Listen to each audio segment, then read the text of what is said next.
जय जगन्नाथ बंधुगण 8 एप्रिल 2024 सोमवार दिन तथा चैत्र अमावास्या दिन लागिबाकु जाउछि भयंकर पूर्ण सूर्यपराग।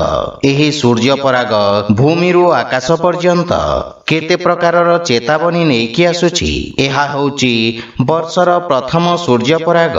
वैज्ञानिक मतरे सूर्यपराग एक खगोलीय घटना मात्र, किंतु धार्मिक दृष्टि सूर्यपराग को शुभ मना जाई न थाए।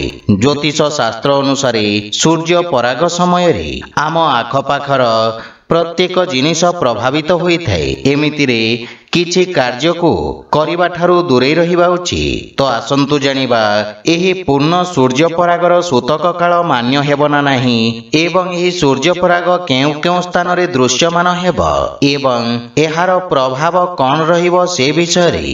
सेथि पई वीडियो को शेष पर्यंत देखंतु एवं जेउ माने आम चैनल को नुआ करी आछंती तळे थिबा लाल रंगर सब्सक्राइब बटन को दबे आम चैनल को सब्सक्राइब करंतु ओ पाखरे थिबा घंटी बटन को दबे ऑल रे सिलेक्ट करंतु, काहे कि ना आमे अपलोड करिथबा प्रत्येक वीडियो रो नोटिफिकेशन आपण सर्वप्रथमे पाई परिबे। बंधुगण वर्षर प्रथम सूर्यपराग 8 एप्रिल सोमवार दिन लागिबाकु जाउछि।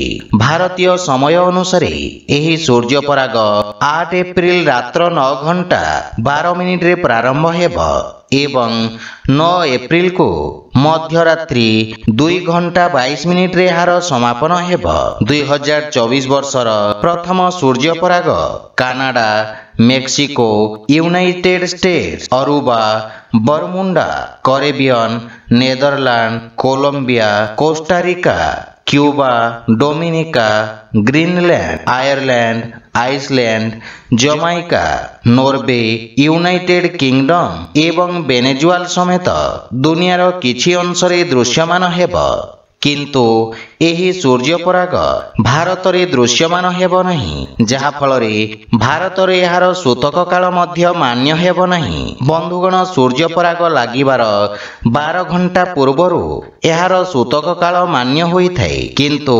सूर्यपराग भारत रे दृश्यमान न हेउथिबारु एहार सूतक काल मध्य मान्य हेबो नहीं, किंतु सूर्य मलिन तथा दुर्बल हेबा कारणरु समस्त राशि उपरे एहार प्रभाव पकेइबो। बंधुगण एही सूर्यपराग मीन राशि एवं स्वाति नक्षत्र रे लागिबो, किंतु सूर्यपरागर प्रभाव मेष, वृष, मिथुन और कर्कट एवं धनु राशि व्यक्ति माननकु विशेष लाभ प्रदान करिबो।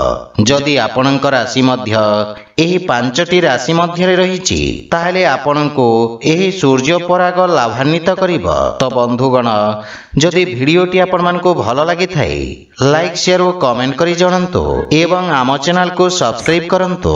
जय जगन्नाथ।